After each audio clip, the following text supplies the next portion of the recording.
Nós vamos pensar, meus irmãos, sobre o tema a supremacia da pregação. E essa primeira mensagem de uma série de 3 está baseada em 2 Timóteo, capítulo 4, versos 1 a 2.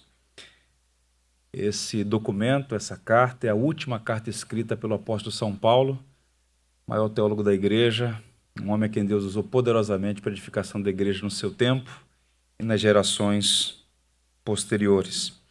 E essa carta, que foi uma carta pessoal, dirigida a Timóteo, ela tem recomendações preciosas em várias áreas da vida da igreja, e eu queria destacar o ministério da pregação, que é fundamental para a manutenção da vida da igreja. E o texto é 2 Timóteo, nós vamos ler apenas 2 versos, os versos 1 e 2, e a partir desse texto pensar sobre a supremacia da pregação. Diz assim então a viva e eficaz palavra de Deus: Conjuro-te perante Deus e Cristo Jesus, que há de julgar vivos e mortos, pela sua manifestação e pelo seu reino, prega a palavra, insta, quer seja oportuno ou não, corrige, repreende, exorta com toda longanimidade e doutrina. Eu aprecio profundamente a segunda carta de Paulo a Timóteo por variadas razões. Primeiro, porque é uma carta pastoral. Esse é um título que foi dado no século XIX por estudiosos do Novo Testamento, porque a carta está, tal como a primeira que ele dirigiu a Timóteo, cheia de recomendações aos pastores, daí cartas pastorais. E essa última em particular, ela é muito cara, muito preciosa, até comovente, porque são as últimas palavras de Paulo.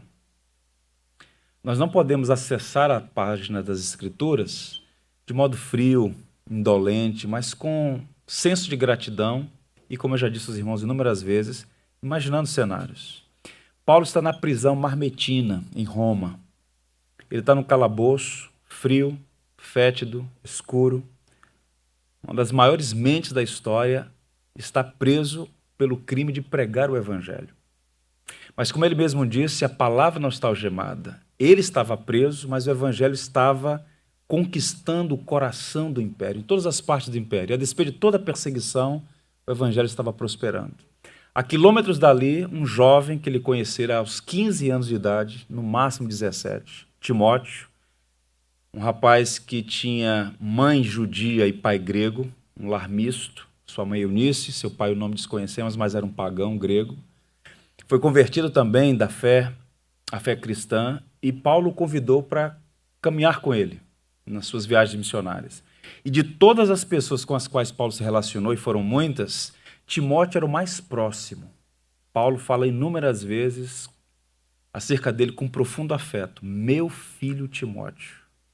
E quando Paulo escreve essa última carta, Timóteo está na cidade de Éfeso, que era a principal cidade da Ásia Menor, capital política, econômica, religiosa daquela região. E Timóteo estava enfrentando muitos problemas dentro da igreja e fora dela. E Paulo já havia, na primeira carta, dado muitas recomendações, algumas daquelas foram acolhidas. E Paulo, sabendo das dificuldades, insiste e escreve uma última carta. E nessa carta, ele se despede, porque ele chega a dizer: olha, eu combati o bom combate, guardei a fé, eu já estou sendo oferecido por libação. Paulo sabia que sua hora havia chegado. Inclusive, nesse texto, ele vai falar com clareza que seu momento chegou. Ele estava partindo para a glória. E ao que tudo indica, semanas depois, quiçá alguns meses depois, Paulo seria, por ordem expressa de Nero, imperador à época, decapitado, e então entraria na glória para receber o que ele chamou de coroa da justiça. De modo que esse texto deve ser lido com lágrimas, lágrimas de comoção, porque é o testamento de um pai para um filho. E Timóteo, naquela região, para pastorear a igreja de Deus, que é sempre difícil, e no caso dele, com alguns agravantes, ele recebe recomendações. E nesse capítulo 4 que nós acabamos de ler, ele começa com uma expressão jurídica. Ele diz assim: conjuro-te. É como se Paulo estivesse dizendo o seguinte, tem conotações legais o que ele está dizendo aqui. Eu testifico sob juramento e eu convoco 2 testemunhas para te dizer o que eu passo a dizer. Conjuro-te perante Deus e Cristo Jesus. E a partir disso, ele diz então, prega a palavra. De todas as tarefas que Timóteo estava comissionado a realizar, a principal era pregar a palavra. E Paulo, que foi um grande pregador, pregou no Areópago, que era a colina dos filósofos da Grécia Antiga, pregou nas praças, pregou nas sinagogas, pregou no cárcere, enfim, onde ele teve oportunidade, ele pregou. Ele foi um grande pregador, pregava Cristo crucificado e ressurreto. E agora ele está se despedindo e passa essa tocha do evangelho, ele passa essa tocha da responsabilidade para que Timóteo, tal como os outros, continuassem a pregar. E a pergunta, tendo em vista essa força da palavra aqui, conjuro-te perante Deus e Cristo Jesus, é por que Paulo faz essa solene exortação? Há dois motivos pelos quais Paulo invoca a Deus e Cristo Jesus como testemunha da missão que Timóteo não poderia se eximir. Pois bem, primeiro, o principal ofício do pastor, o principal dever de um pastor é alimentar o rebanho através da diligente palavra de Deus. O ministério pastoral ele tem facetas, ele tem, digamos, dimensões. Mas se alguém lhe perguntasse qual é a tarefa primária de um ministro do evangelho, você pode responder sem medo de errar. É pregar o evangelho. E Paulo, no calabouço, escreve para um pastor dizendo, eu conjuro-te perante Deus e Cristo Jesus, prega a palavra. É interessante porque essa é uma bela tradição da igreja.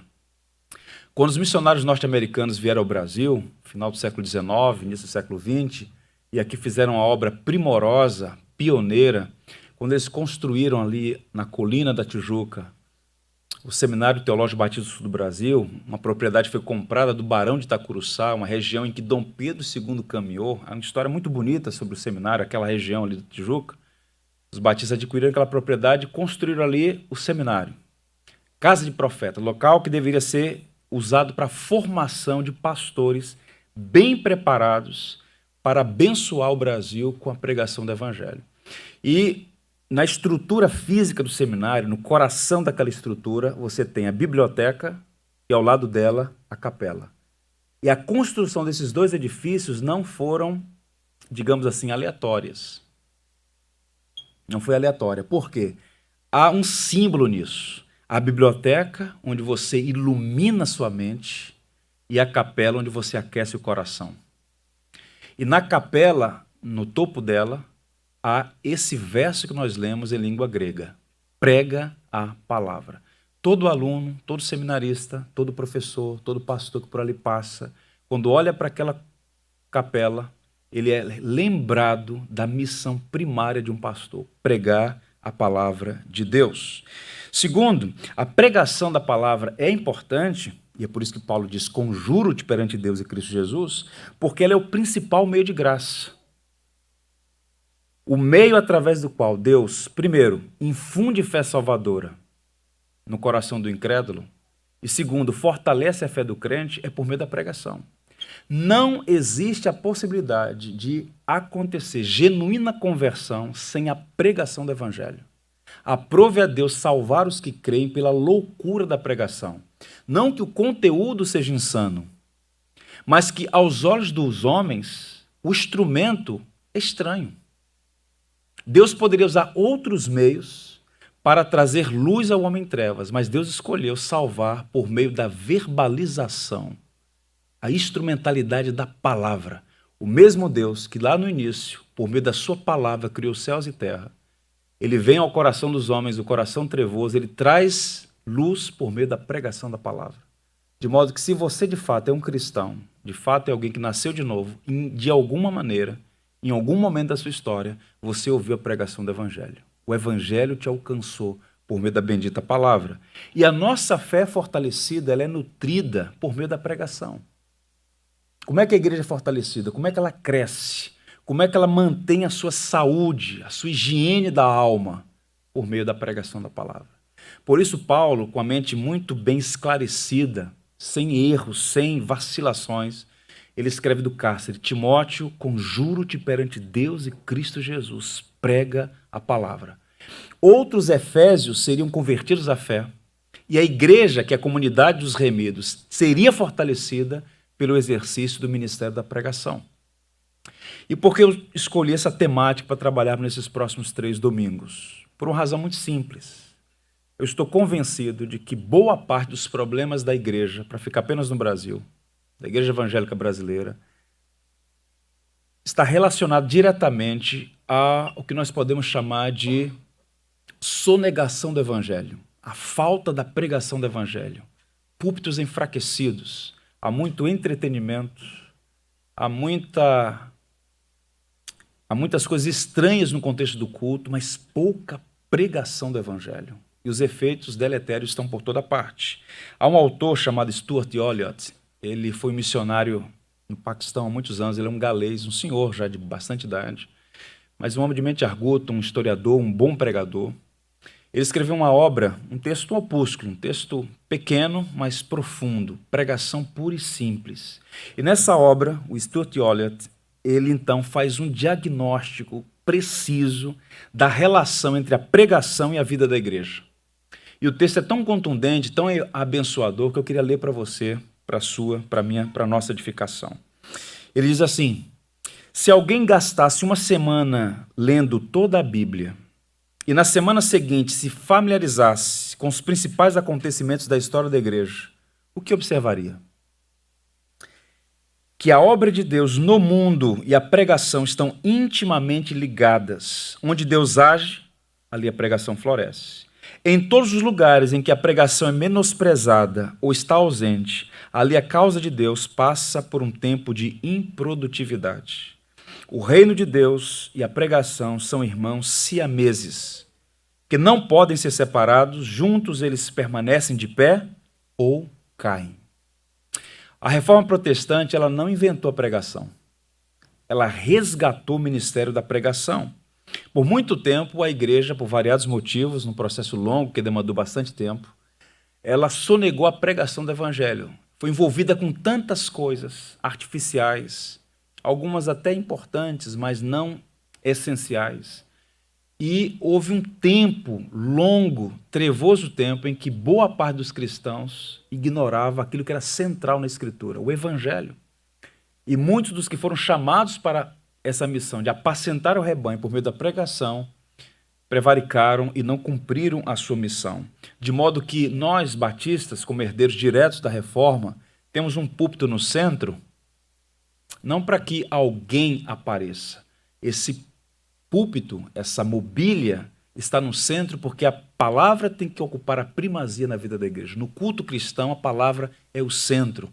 Ela que infunde fé salvadora, ela que nos exorta, ela que raspa os resíduos de Adão que é em nós, ela que nos santifica, ela que nos encoraja, ela que nos dá esperança num mundo tão perverso e atribulado quanto o nosso. A palavra é o coração da igreja, e a palavra, Cristo, a palavra viva de Deus.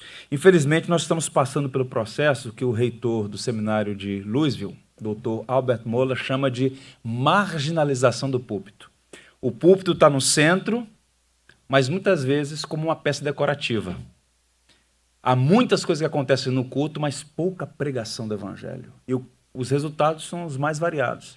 A igreja empobrecida, você não consegue perceber crescimento espiritual, as pessoas não ganham estatura, ela fica naquela ciranda permanente, absolutamente vulnerável às heresias, porque é uma ignorância contra as doutrinas basilares da fé. Púlpito marginalizado, púlpito à margem, quando deveria estar no centro da vida da igreja. E aqui Paulo então recomenda a Timóteo, prega a palavra.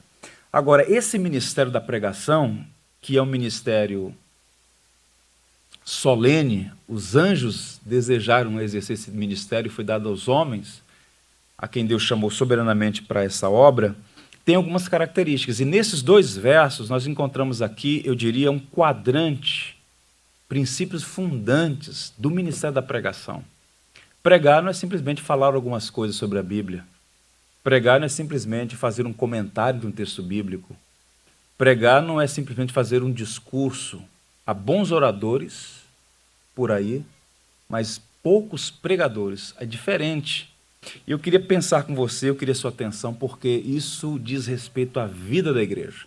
Semana que vem nós vamos pensar sobre o conteúdo da pregação e daqui a 15 dias, com a graça de Deus, sobre a arte de ouvir a pregação, outro tema essencial para a vida da igreja. Bem, quais são as características da pregação, da palavra que deve ter a supremacia na vida da igreja? Primeiro, é preciso pregar com um profundo senso de urgência.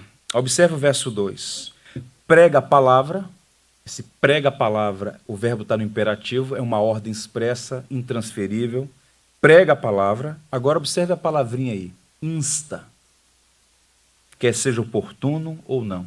Essa palavra, ela não é usada por nós no cotidiano. Não sei quantos de vocês conversa com um familiar falando sobre insta. Hã? Insta, menino. Bem, eu não uso lá com o Leonardo. Mas os tradutores da Bíblia usaram essa expressão em português, insta, porque ela capta o sentido original do texto grego. Essa palavra significa literalmente assistir, estar de prontidão, estar disponível, não perder o sentido de urgência, estar atento para pregar o evangelho. Senso de urgência.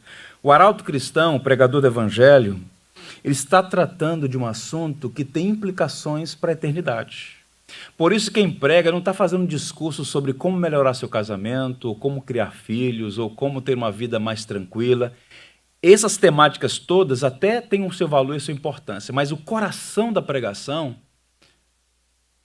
o que é central, é a nossa relação com Deus pela mediação de Jesus Cristo. O que está em jogo é o destino da alma das pessoas. Por isso, Timóteo devia pregar com esse senso de urgência, por uma razão fundamental e absolutamente observável. Toda vez que alguém sobe num púlpito para pregar e toda vez que alguém se assenta para ouvir, acontece um fenômeno. Pode ser a última vez daquele que prega e daquele que ouve. Se todo pregador subisse ao púlpito entendendo esta será a minha última mensagem, o tom seria outro. Se todas as vezes que você sentasse no banco de uma igreja para ouvir o evangelho e soubesse que era a última vez, a sua maneira de ouvir seria diferente. Esse senso de urgência, de seriedade, porque o que está em jogo aqui, repito, não é felicidade temporária, mas o destino eterno. Porque um dia, uma hora e um momento, nós seremos chamados para passar pelos portões da eternidade. E todos os notáveis pregadores da história da igreja, em particular da história da igreja reformada, eles tinham esse senso de urgência. Para citar um deles, que escreveu uma obra no século XVII, o Richard Baxter, ele disse assim: em tudo que você fizer, deixe transparecer a sua absoluta seriedade. Você não conseguirá quebrantar o coração de ninguém com gracejos, nem contando histórias agradáveis ao ouvido,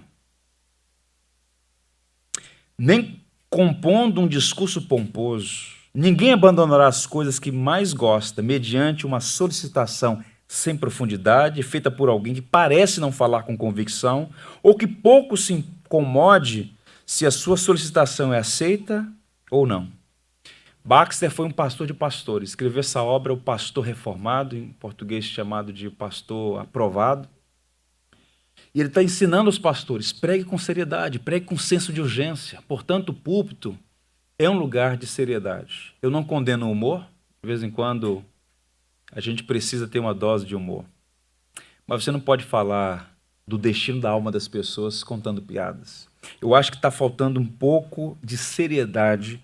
E a Bíblia, na linguagem de hoje, diz assim: pregue a mensagem, insista em anunciá-la, no tempo oportuno ou não. Aproveite as oportunidades. Esse é o tom. Senso de urgência. Bem, um pregador na Escócia morreu jovem, chamava-se Robert Murray McCheyne. Morreu aos 29 anos de idade. E no curto espaço de sua vida, ele sacudiu a Escócia. Spurgeon dizia que ele foi o maior pregador escocês do seu tempo. Ele viveu na costa leste, numa cidade pesqueira chamada Dundee. Ele fez uma obra extraordinária. E esse rapaz, jovem, mas de profunda piedade e consistência teológica, um grande pregador, as pessoas davam testemunho de que ele pregava com esse senso de urgência. Um moribundo pregando a moribundos, como se fosse a última vez. E o Martin Lloyd-Jones, numa obra chamada Pregação e Pregador, diz o seguinte sobre esse rapaz, sobre esse pregador escocês. É o comentário geral que, quando aparecia no púlpito, mesmo antes de dizer alguma palavra, o povo já começava a chorar silenciosamente. Por quê? Por causa deste elemento de seriedade. Todos tinham absoluta convicção de que ele subia ao púlpito vindo da presença de Deus e trazendo uma palavra da parte de Deus para eles. Pregava com seriedade. Inúmeras pessoas foram levadas à fé por meio da ministério da pregação do Robert McCheyne. Extraordinária é a percepção de que Deus usa homens que levam a sua palavra a sério. Deus honra aqueles que o honram. Quando o indivíduo ele prega a palavra na convicção de que o texto que está sendo exposto é de fato a palavra de Deus. Repito, eu não sou contra o humor, não advogo que a unção de Deus está sobre os sisudos, mas há homens que não levam a sério o ministério da pregação. E a gente precisa orar para que Deus envie obreiros que levem a sério o ministério da pregação. Martinho Lutero, que foi um grande pregador também, o alemão, ele dizia uma coisa interessante, que tem relação com esse ponto da nossa exposição. Eu prego como se Cristo tivesse sido crucificado ontem, ressuscitado dos mortos hoje, e estivesse voltando ao mundo amanhã. Esse é o tom. Morreu ontem, ressuscitou hoje, vai voltar amanhã. A ideia de que nós não temos gerência do tempo, que tudo passa tão rapidamente e que o ministério da pregação é algo tão nobre, tão solene, tão virtuoso, não por causa daquele que prega, mas por causa da excelência do conteúdo. Aprove a Deus depositar o tesouro do evangelho em vasos de barro para que a glória seja dele. Deus escolheu salvar por meio da loucura da pregação, e Deus tem feito isso. Portanto, a pregação tem que ter esse senso de urgência, e nós devemos orar para que Deus levante mais pregadores que preguem a partir dessa perspectiva. Caminhando, o ministro deve pregar também com sabedoria pastoral, uma espécie de consciente equilíbrio. Observe ainda o verso 2. Prega a palavra, insta quer seja oportuno ou não, e aí ele usa 3 palavras, uma atrás da outra, numa tríade, formando uma base do que vai promover um equilíbrio na exposição. Corrige, repreende e exorta. O que Paulo está propondo aqui é que há maneiras diferentes de se proclamar essa mensagem. Há uma variedade de ministérios, como ele mesmo vai dizer na sua carta, segunda carta a Timóteo. Toda escritura é inspirada por Deus, toda escritura é útil para o ensino, repreensão, correção e edificação na justiça. Ele está falando o seguinte: quando alguém prega, ele prega a homens diferentes, ser humano, homem e mulher diferentes, em situações diferentes, e ele precisa que a sua mensagem seja equilibrada. A pregação não pode ser simplesmente repreensiva, ela não pode ser apenas exortativa, ela não pode ser apenas consoladora. A mensagem tem que ser equilibrada, porque as pessoas que estão ouvindo estão pessoas diferentes, vivendo momentos diferentes, em realidade diferente. A palavra tem que ser uma dieta balanceada, digamos assim. O Stott vai dizer: o pregador deve lembrar-se disso e ser hábil no uso da palavra. Ele deve usar argumentos, repreensão e apelo, o que vem a ser quase uma classificação de 3 abordagens: intelectual, moral e emocional. A pregação tem que falar à mente das pessoas, ela tem que falar ao seu coração e, de alguma maneira, tem que ter um apelo volitivo. Ela exige mudanças. Toda pregação tem apelo, que não pode ser confundida com o sistema de apelo inventado por Charles Finney há 150 anos. Não diz respeito a vir à frente. Apelo é quando o pregador insiste, à luz do que já foi exposto, que mudanças precisam acontecer, decisões precisam ser feitas, resposta àquilo que foi exposto, cabendo ao ouvinte receber ou não este apelo, não é? Portanto, essa mensagem equilibrada, ela é fundamental. O que a gente percebe por vezes na história recente da pregação do evangelho no Brasil é que há pregadores que só batem na igreja. Toda pregação ela tem um tom condenatório. Sempre se fala do pecado, sempre se fala do inferno, sempre se fala do juízo, sempre se fala da ira. e pouco conforto, pouco consolo, pouco encorajamento. Outros só negam o aspecto repreensivo, que de fato faz parte do conteúdo, e só falam dos aspectos, digamos assim, degustáveis. A gente tem que equilibrar, porque a pregação do evangelho, a Bíblia, ela tem coisas que são, digamos, apetitosas, mas há coisas que são indigestas para se ouvir. E o pregador não pode sonegar a verdade.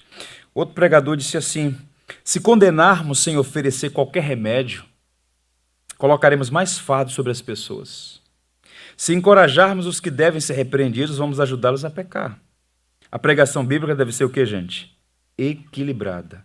Corrigir e repreender denota a necessidade de confrontar o pecado, expor a verdade com autoridade e, ao mesmo tempo, exortar. A ideia de exortar aqui é consolar.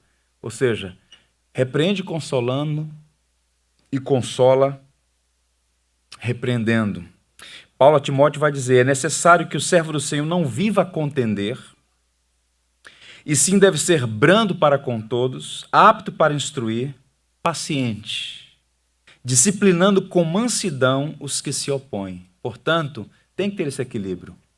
Tem que conhecer não apenas as Escrituras, mas conhecer a audiência, fazer a exegese do texto bíblico, mas também interpretar a igreja, os ouvintes, para entregar a mensagem de modo que ela cumpra o seu papel, a sua função.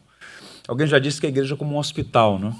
Há todo tipo de enfermidade nessa congregação de pessoas. Observem, existem aqueles cujo coração é duro como uma rocha. É impressionante. É impressionante.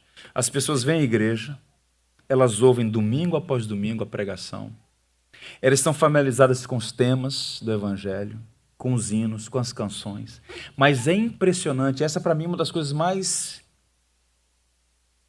impressionantes e que mais causa perplexidade. Como é possível, depois de tantos anos de exposição ao evangelho, continuar a mesma pessoa? Endurecida, cáustica, refratária. Não houve progresso, não houve crescimento.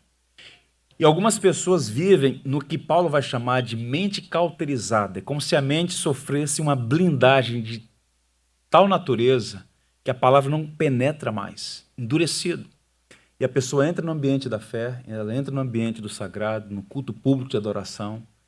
Ela está com a vida, por vezes, moralmente torta. Ela, por vezes, está com o coração sem nenhuma afeição pelo Salvador. Consegue cantar verdades gloriosas sem nenhuma lágrima nos olhos. Está lá, se assenta, entra e sai como se nada tivesse acontecido. Esse indivíduo, essa pessoa, precisa ser confrontada com a verdade para o bem da alma dela. Leais são as feridas feitas pelo amigo. O evangelho, e uma coisa linda na obra de Cristo, é que ele era muito verdadeiro. E ele não tomava o culpado por inocente. Ele repreendia em amor, para o bem das pessoas. Veja, por exemplo, aquele episódio dele com o jovem rico. O jovem rico seria aceito em qualquer igreja como membro de honra. Mas Jesus Cristo olha para o coração daquele rapaz e o que ele vê? Um homem pobre. Ele não tinha dinheiro. Era o dinheiro que o tinha. E Jesus, desejando libertá-lo daquele cativeiro tenebroso, disse assim: já que você obedece de fato à lei, só tem mais um pedido para te fazer. Vende tudo que você tem, dá aos pobres e vem seguir. E antes de dizer isso, o texto vai dizer assim, Lucas: e olhando, o amou. E ele rejeitou o convite de Jesus Cristo. Porque o coração estava endurecido, ele tinha que ser repreendido. Jesus tocou no ídolo que o cativava. Mas existem pessoas na igreja perseguidas pelas dúvidas, atormentadas pela culpa, oprimidas pelas circunstâncias. Essas pessoas não precisam de repreensão, elas precisam de consolo. Portanto, quando a pregação é equilibrada, ela vai perturbar o tranquilo e tranquilizar o perturbado. Esse é o mistério da pregação. Aqueles que desfrutam de uma falsa paz, estando em pecado, não há paz verdadeira. Então, se o indivíduo está numa falsa paz, ele tem que ser confrontado com a espada da lei, que o fere e o leva a buscar refúgio e cura na cruz de Jesus Cristo. Outros são perturbados, por vezes sendo atormentados por pecados do passado, por memórias amargas. Ele tem um conflito na alma, não tem sossego no seu espírito, ele precisa ouvir. A minha paz vos dou, não vos la dou como o mundo a dá. Ele pode então experimentar a paz. Observe que a pregação, portanto, tem que ser equilibrada. O pregador tem que ser como Amós, boca de profeta e coração de pastor. O que falta no nosso meio é esse equilíbrio. Na verdade, falta equilíbrio em muitas áreas. E essa é uma área que falta, de modo muito perceptível, equilíbrio na mensagem, na pregação. Eu vejo, às vezes, pregadores ganhando uma visibilidade impressionante, sobretudo agora no advento das redes sociais, mas você vai ouvir por 5 minutos, todos os sermões são batendo, condenando, repreendendo. E parece que há na igreja evangélica até uma espécie de atrativo por esse tipo de coisa, né? O pregador bom é aquele que bate, que repreende, que aponta o dedo. O bom pregador é aquele que se parece com Cristo, que é firme com o falso e paciente com o fraco. Esse é o modelo para nós. Portanto, eu quero encorajar os irmãos a fazer uma coisa: orem pelos pregadores, para que recebam sabedoria, ousadia, firmeza e mansidão na pregação do Evangelho. Caminhando, um terceiro elemento nessa base da pregação, ele tem que ter resoluta paciência. Prega a palavra, insta, quer seja oportuno ou não, corrige, repreende, exorta, e ele diz então, com longanimidade, longo ânimo, paciência. Por quê? Parece uma contradição, porque no primeiro momento ele diz, olha, pregue com senso de urgência, pregue como se fosse a última vez, pregue como se aquele que está te ouvindo te ouvisse pela última vez, com esse senso de urgência, mas ao mesmo tempo ele pede para ser longânimo, para ter paciência. Isso é interessante. Por quê? Frutos demandam tempo. A gente não está lidando com máquinas, a gente está lidando com gente. E é impressionante porque alguns parecem sugerir que o ministério da pregação pode ser alavancado, vou usar essa expressão, por meio de técnicas de pressão ou de forçar uma decisão. Como disse o profeta, não é por força ou violência. É graça de Deus, é o Espírito de Deus trabalhando na vida das pessoas. Crescimento, eu tenho dito, é metáfora biológica e não aritmética. Demanda tempo, processo, paciência. Um planta, o outro rega, mas é Deus quem concede o crescimento. O pastor precisa ter paciência, porque observe, o que algumas pessoas demandam 10 meses para aprender, outras demandam 10 anos. Eu já vi de tudo ao longo desses anos de jornada como cristão, como pregador. Algumas pessoas que impressionantemente abraçam o evangelho, abraçam a teologia cristã, abraçam essa rica tradição que tanto nos aquece o coração, mas há outras que as coisas demandam mais tempo para acontecer. E o pregador que é infantilizado pelos gurus do marketing, ele parece sucumbir à ideia de que ele pode plantar hoje e colher amanhã. Isso não existe. Isso não existe. A revitalização de uma igreja, promover saúde na vida de uma igreja, é um trabalho que demanda tempo. A semeadura está acontecendo. O evangelho está sendo semeado. E vai demandar tempo, mas os frutos virão. A igreja é a igreja de Deus. Bem, há um verso em Hebreus que eu gosto muito, aprecio demais esse verso. O verso está lá em Hebreus 12, verso 1, eu vou ler para os irmãos. Portanto, também nós, visto que temos a rodear-nos tão grande nuvem de testemunhas, desembaraçando-nos de todo o peso e do pecado que tenazmente nos assedia, corramos com perseverança a carreira que nos está proposta. Por que esse verso é interessante e ele me fascina? Por variadas razões. Primeiro, porque ele fala que nós estamos rodeados de uma grande nuvem de testemunhas. Que nuvem é essa? Aqueles que nos antecederam na fé. Nós devemos aprender com aqueles que viveram antes de nós, aqueles que abraçaram a fé antes de nós, aprender com seus acertos, com seus desacertos. Nós estamos cercados dessa nuvem de testemunhas. E ele fala para a gente deixar o pecado. Ele fala que o pecado é um embaraço. Ele atrapalha a jornada. Deixe isso. E esse pecado que tenazmente nos assedia, uma vez deixado para trás, a gente precisa correr com perseverança. Eu quero destacar esse verso aí. Corramos com perseverança. E o que é que significa correr com perseverança? Parece um paradoxo. É um paradoxo, na verdade. Se eu digo para alguém assim, corra, eu estou pressupondo que ele tem que ser diligente, rápido. Se eu digo assim, olha, calma, com perseverança, parece que eu estou pedindo para ele devagar. E aqui o autor sagrado diz assim, corramos com perseverança. Há uma cadência que a gente precisa assimilar. O pregador precisa ser diligente, mas não apressado. Ele precisa ser perseverante, mas não lerdo. Ele precisa da via média, correr com perseverança. Então, falta, de um modo geral, isso em boa parte das igrejas, essa corrida com perseverança, esse correr com perseverança. E a palavra perseverança que o autor de Hebreus usa aqui é uma das coisas mais lindas que nós temos no Novo Testamento, a palavra hupomoné. Essa palavra ela é riquíssima. E o Crisóstomo, o grande pregador da igreja grega antiga, diz assim, que esse hupomoné, essa perseverança, é a raiz de todo bem, mãe da piedade, fruta que nunca murcha, fortaleza que nunca é tomada, porto que não conhece tempestade. É a qualidade que mantém um homem de pé, enfrentando o vento. É a ideia de perseverar, de persistir, de manter-se firme. E uma das razões pelas quais nós precisamos orar pelos pregadores, pelos pastores de modo geral, é porque nem sempre é fácil esperar, nem sempre é fácil correr com perseverança. Razão pela qual nós temos que sustentar os pregadores, sustentar os pastores, pedindo a Deus que eles sejam fortalecidos, que todo vento contrário não venha a esmorecê-los, mas que eles permaneçam o pulmoné, com essa perseverança, enfrentando de pé os ventos. Que Deus dê graça, que Deus conceda graça a aqueles que foram chamados para essa sublime e difícil tarefa. E por fim ele vai falar sobre a necessidade de ter uma linguagem compreensiva e inteligente. É o quarto ponto. A instrução tem que ser inteligente. Ele diz assim, prega a palavra, insta quer seja oportuno ou não, corrige, repreende, exorta com longanimidade e doutrina. Essa palavra doutrina para muita gente é palavrão. Porque as pessoas confundem doutrina com usos e costumes, né? Pode isso, não pode aquilo. Doutrina é um conjunto de ensinos.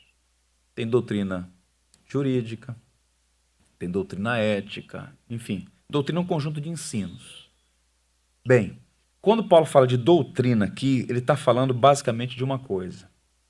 Que Timóteo deveria apresentar o evangelho, que é um corpo de doutrinas também. A palavra fé no Novo Testamento é usada em dois sentidos. O sentido subjetivo é a ideia de confiança. Quando alguém diz assim, olha, tenha fé em Jesus, não é acreditar em Jesus. Tem muita gente que acredita em Jesus e não dá em nada. Acreditar em Jesus não leva a nada. Fé é confiar em Jesus, na sua obra perfeita, como fundamento da nossa salvação. Então esse é o elemento subjetivo. Mas a palavra fé, que está relacionada à doutrina aqui, é a ideia de depósito.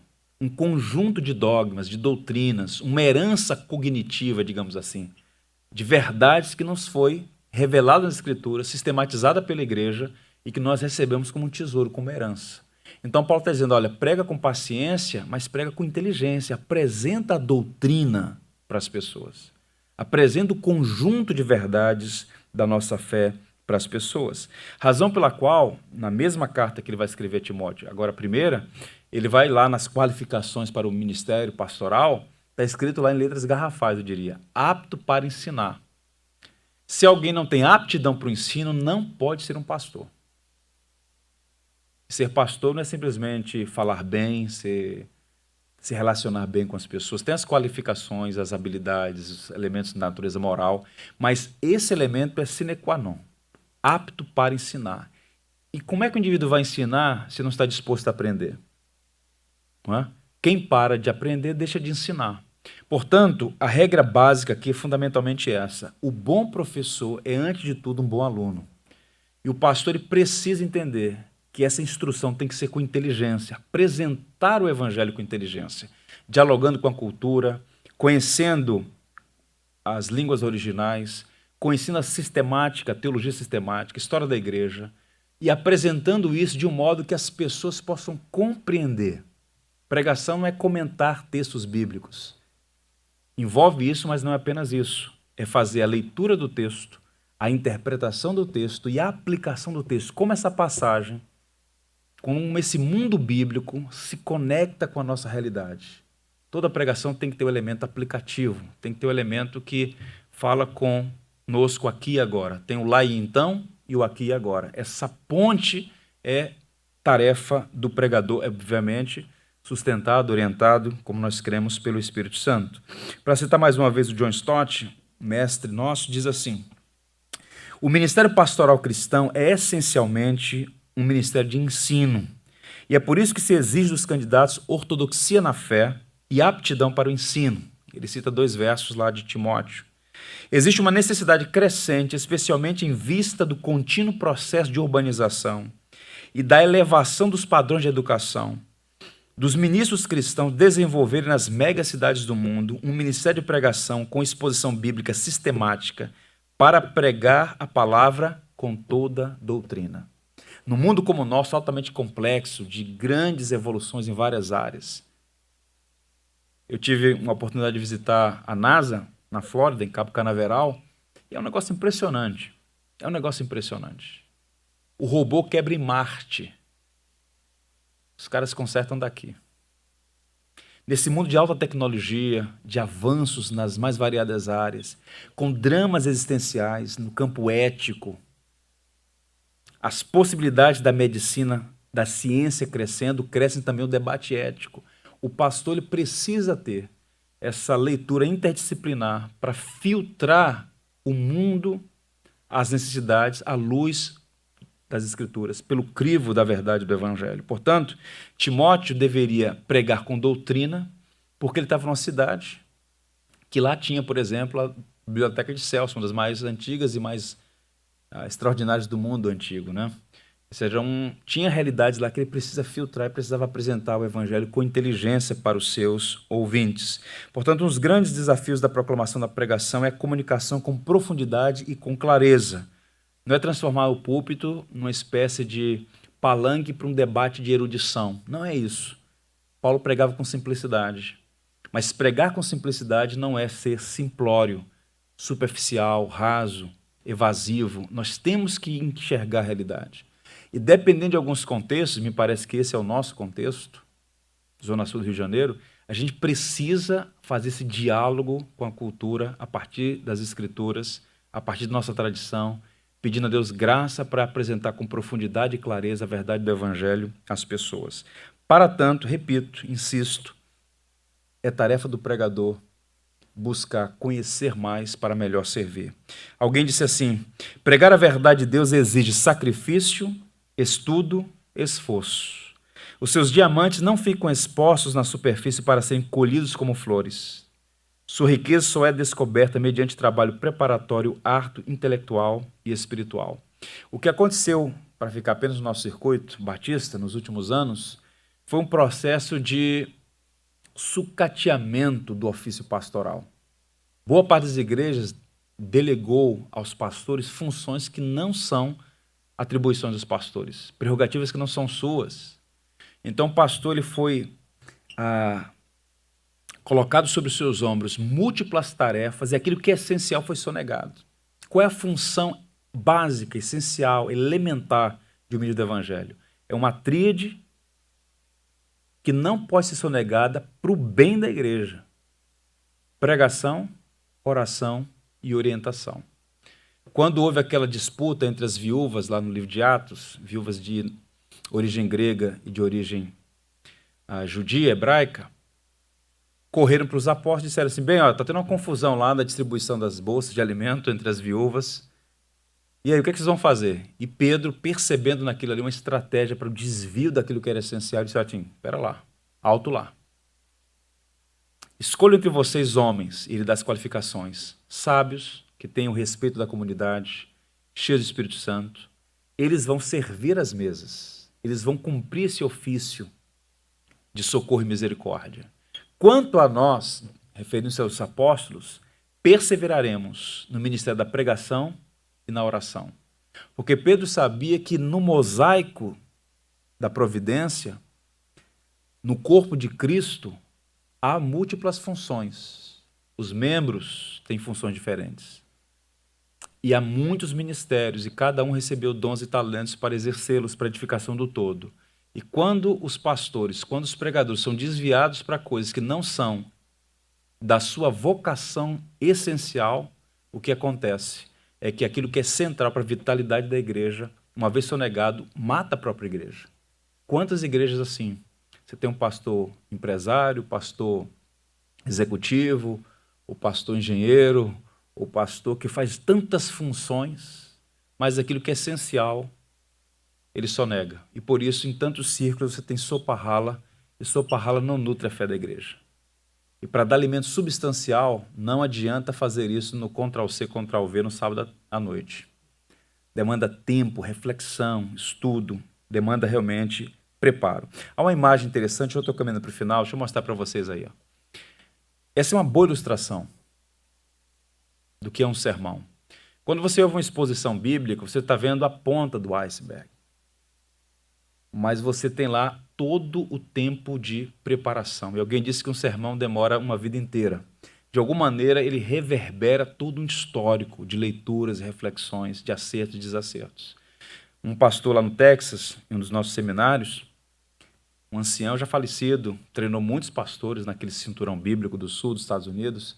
Ele foi perguntado numa entrevista quanto tempo era necessário para preparar um bom sermão. E ele deu uma resposta bem curiosa. Vocês querem ouvir?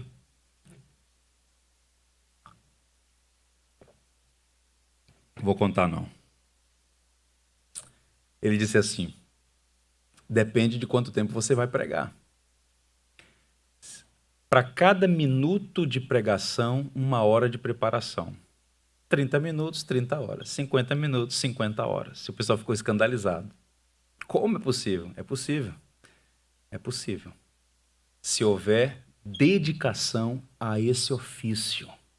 E se a igreja abrir os olhos para entender isso. Nós temos num passado recente no Brasil, homens notáveis que prestaram um grande serviço para a igreja brasileira, mas os mourões estão tombando.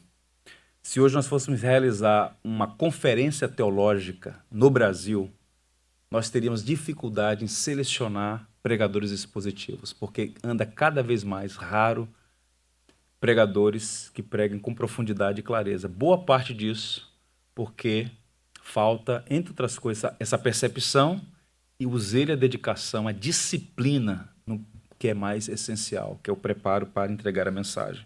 Caminhando para o final, o Jay Adams diz, boa pregação exige trabalho árduo, de tanto ouvir sermões e falar com centenas de pregadores sobre pregação, estou convencido de que a principal responsabilidade pela pregação pobre dos nossos dias é o fracasso dos pregadores em dedicar tempo adequado e mais empenho e energia na preparação dos seus sermões.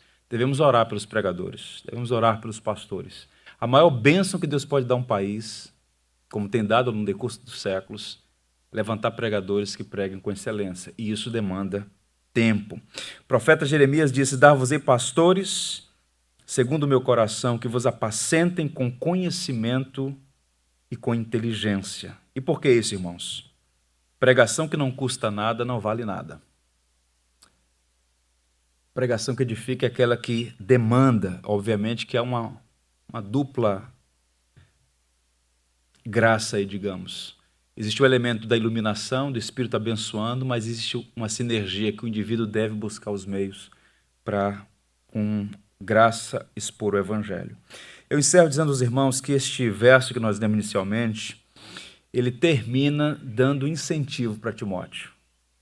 Ele deve pregar a palavra, ele dá lá essas qualificações, ele expõe a natureza da verdadeira pregação, mas ele diz, conjuro perante Deus e Cristo Jesus, que há de julgar vivos e mortos, e diz assim, e pela manifestação e pelo seu reino.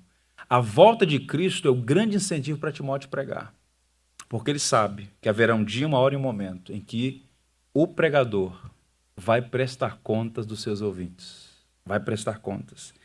Não é tarefa fácil, mas é uma tarefa que exige responsabilidade por parte dos pregadores. Na carta de Paulo no texto de Lucas, Atos capítulo 20, na despedida de Paulo dos presbíteros de Mileto, ele diz uma coisa lá belíssima, eu vou ler para os irmãos, não sei se vai ser projetado, diz assim, Atos 20, versos 26 a 27. Portanto, eu vos protesto, no dia de hoje, que estou limpo do sangue de todos vós. Como é que um pastor pode chegar diante de Deus e dizer assim, eu estou limpo do sangue dos meus ouvintes? É porque o pastor passou na casa de todo mundo tomando um cafezinho? Não. Ele prossegue e diz assim, porque jamais deixei de vos anunciar todo o desígnio de Deus. Um pregador estará limpo do sangue dos seus ouvintes quando ele tiver a convicção de que não sonegou todo o conselho de Deus. Ele não apenas pregou o que é agradável, mas pregou também o que é indigesto. Paulo disse assim, vocês sabem como eu me comportei entre vocês. Eu estou limpo do sangue de vocês. Eu jamais deixei de anunciar todo o conselho de Deus. Portanto, observem como é pesada a tarefa. Comparecer diante do supremo e bom pastor, do bispo das nossas almas, e dizer, Senhor, me deste essa comissão, me deste essa missão, e eu estou limpo do sangue deles, porque eu preguei o evangelho. Eu entreguei a eles o que também eu recebi. Cristo crucificado, Cristo ressurreto.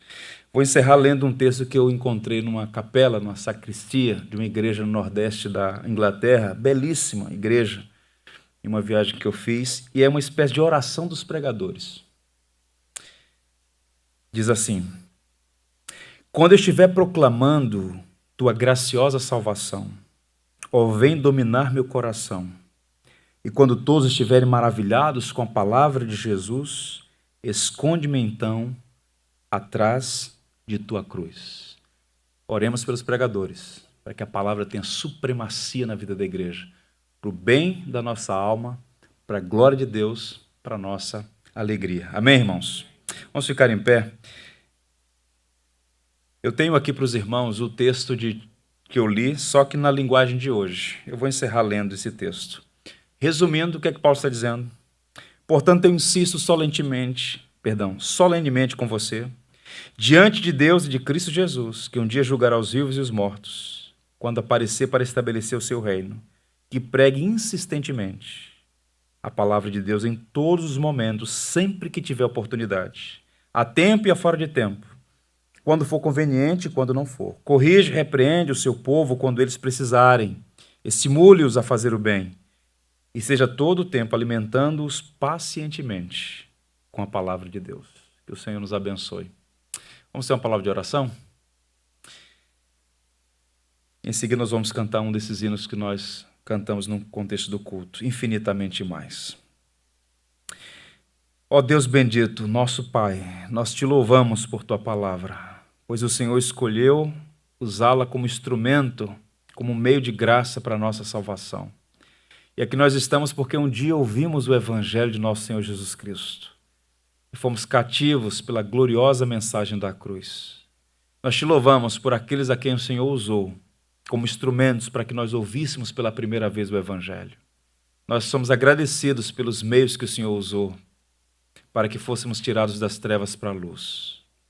E agora nós queremos te pedir uma bênção especial por todos aqueles que foram comissionados para essa sublime tarefa de pregação do evangelho.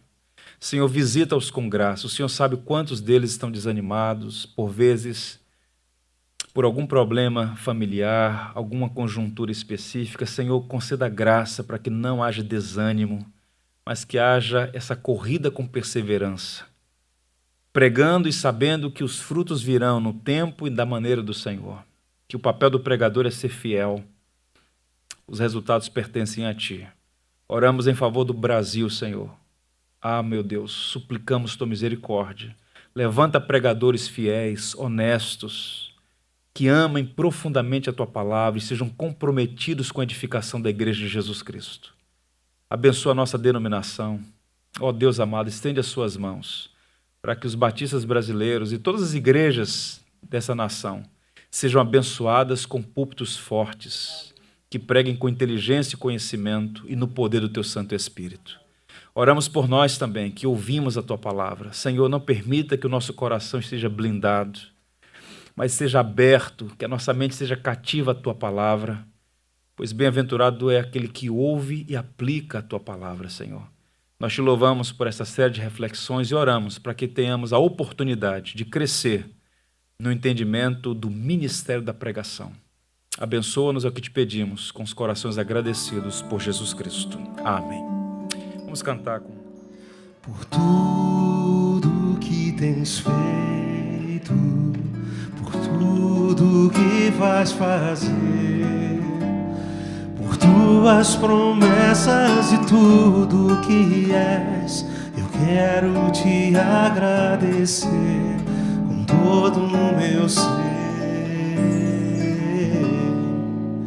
Te agradeço, Senhor, te agradeço, meu Senhor, te agradeço por me libertar e salvar.